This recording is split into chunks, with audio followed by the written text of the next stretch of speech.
Why, y'all, come on in. Start another episode of the Shed Life.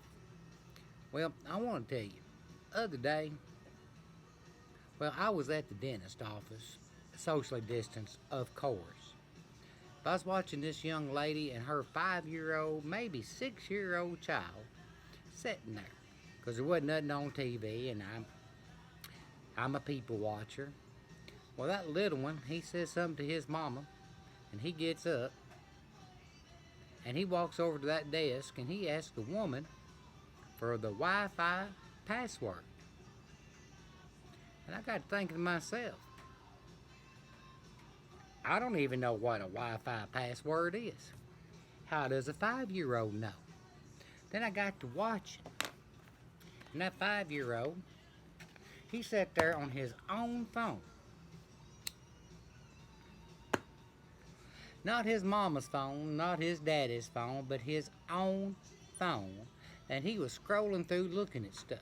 And I thought to myself, what does a 5-year-old need to on the look up? I couldn't make it out. I mean, is he checking his emails? Is he looking at TikTok? Is he checking his Twitter account? What? I it's beyond me. Maybe he is looking to see what is trending for a 5-year-old. You know, you can never be too far behind, I don't guess. And I thought to myself, hell, when I was 5, I played with a stick, a rock, and a box, and I kept myself occupied all day long with that. Then I got to pondering on this and got to thinking, you know, we have nothing to blame. We got nobody to blame but ourselves. We have allowed our children to outsmart us, out-tech us by giving in to today's society. Now, I'm a little concerned about that, so I started thinking, when did the downfall of this world begin? Well, I blame it on cable television. I do. You know, when I was a kid, we had 3 channels and an antenna. That was it. And I tell you what, if the president was on that night, you were screwed because he was on all 3 channels. And he talked about stuff that I did have no idea what he was talking about. But my parents would watch that. And saying that, we only had one television in the house. And we didn't get to say what we wanted to watch. Our parents decided what we watching. Well, I don't think that's a bad thing. Nowadays, there's TVs in every room, even the bathroom. What do you need a TV in the bathroom for? But you don't need a TV. You just got a phone. You can sit in there and watch the whole episodes of the Dukes of Hazzard on while you're sitting on the John. Why? I don't know, but you can.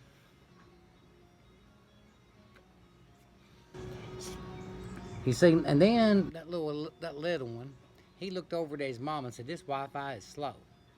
Now, what is slow to a 5-year-old? See, that little one was impatient. Impatient as impatient could be. Now he sat there and was fussing because he had the spinning wheel of death. That's what I call it, you know, just buffering, getting there to it. But anyway, I thought to myself, that boy don't have any patience. No, sir, he does not. Now, when we were little, we had to wait all week long to watch the cartoons on Saturday morning. Now, whoever got up first and got their chores done before everybody else got to pick what cartoons to watch. That was the only day that we got to watch. We got to pick what we watched. Well, had to wait a whole week for it to see what happened to Scooby-Doo. If it was a continuation, boy, you were screwed because you had to wait all week and just think about, man, did Freddy and Daphne get out of that mess? Did Scooby and Shaggy eat another Scooby snack? And we all know what that means. So anyway, nowadays, these kids don't even need a television. they got a phone that will pull up anything at any time. Before that, their cable come around and gave 900 channels, 24-hour cartoons, and we didn't have any patience whatsoever. I mean, we wanted to watch what we wanted to watch when we wanted to watch it. And that's progressed all the way to Netflix and all that other stuff where you can sit and binge an entire show in one day. Now, I've done it once or twice, but I'm just telling you, my mind can't wrap around that much information all at once. You got to roll it around a little bit. That's why on shows we watch, they're recorded, but we don't watch them but one episode a week so we can think about what happens. It makes your imagination run a little bit. Makes you a little more creative instead of here and now and right now, because that's what I want. So I'm just telling you, Cablevision started the downfall of America. We have not taught our children one thing about patience, about waiting for the outcome of something. No, they can skip right to it. They can fast forward through all the commercials. Well, hell, I do that too, because I don't care about some woman product or anything like that. I mean, why? But, we all need to take a little breath and take a little time for ourselves. And not be in such a hurry to see the end of an episode or see what happens before it happens. Well, I'm just telling you. But again, I watched that little woman and that child forever because hey, you had an appointment at 11 and you might get in at 12:30. Who knows? But being from my age, I'm patient. I don't care. But anyway, I watched that woman one time Perel that kid about 42 times in an hour. I'm not exaggerating about that. Washing it, making him wash his hands. You touch this, you touch that. So I'm just thinking, why? I mean, kids are kids. God made dirt and dirt don't hurt. But Lord, that child was probably compromised because she had washed away everything that he could possibly get in contact with, and I don't think that's a good thing. You know what I mean? You just think about it. Don't know about what's happening in the world today, about these kids. Back in the day, we didn't get that sick. I'm just telling you, because we had some immunity built up against everything around this world. I mean, I remember when my cousins had the mumps. Well, by God, my family drugged me over there to play with my cousins so I'd get the mumps and hurry and get them over with. Same thing with the measles and the chicken pox. I mean, I don't know if that's right or not, but you know what? I lived through it. I lived through a lot of stuff my parents did to me. I mean, hell, they gave me a bicycle with no helmet, no pads, just told me to go out and ride. Didn't teach me how, just put me on it and said pedal, steer. Oh, that's the brake. You need to hit that before you hit that wall or that tree. But I survived it. I did. Didn't have bubble wrap around me or none of that stuff. We just made do. I mean, my God. They would throw us out at 6 o'clock in the morning and tell us not to come home till dinner, and then at dinner not come home till supper. Now, we didn't have a watch, but we knew when dinner time was, because sun was high up and we had to make it back home to eat. Supper, about dark, we had to get home. get a bath, watch whatever they wanted to watch on television, and we went straight off to bed. Now later on, got a little older, we got a little more freedom.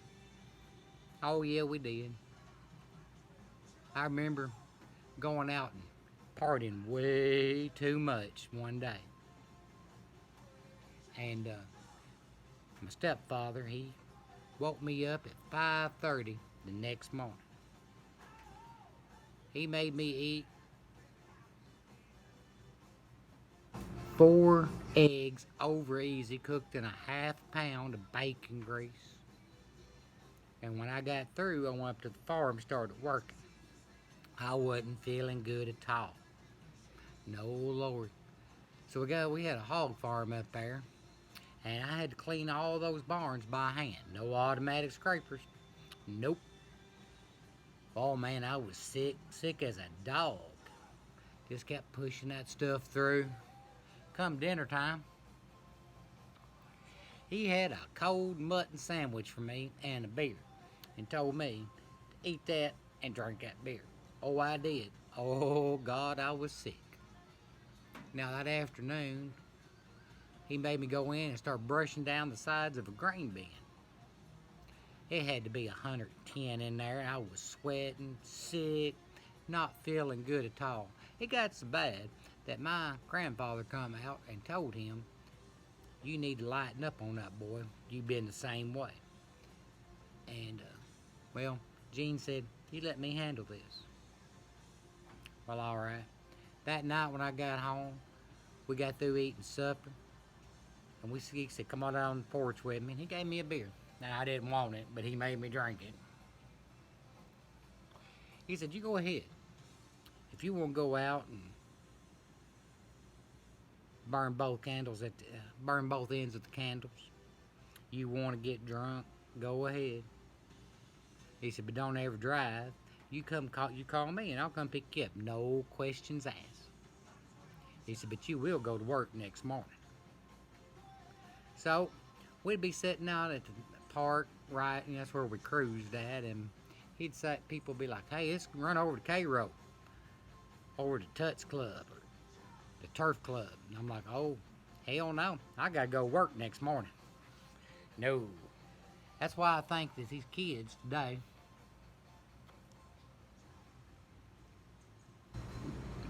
are as messed up as they are.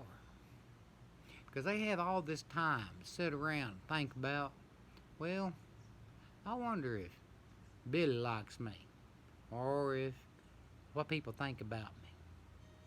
I just wonder if I'm popular. I wonder if I fit in. Now, when I was a kid, I didn't have to think any of that stuff. I just thought, "But hell, I'm tired. I'm going to bed because I got to get up and do this stuff the next morning." Well, I don't know if that's right or wrong, but hey, it is what it is. All right, guys. That's about all I got to tell you. Except one more, I'm going to part you with one more word of wisdom for all you young parents. Your job is not to be your kid's friend.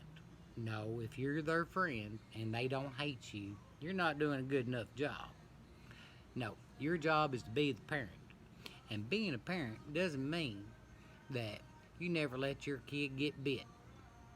Your job as a parent is to control the size of the dog that bites them.